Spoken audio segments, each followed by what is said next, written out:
In front of me is Huawei MatePad 11.6 PaperMatte Edition, and today I would like to show you how you can change default apps.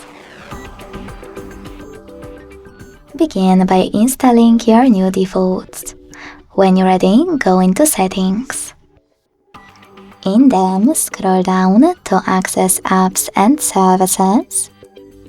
Click on Default Apps and tap on one of those sections that you wish to manage.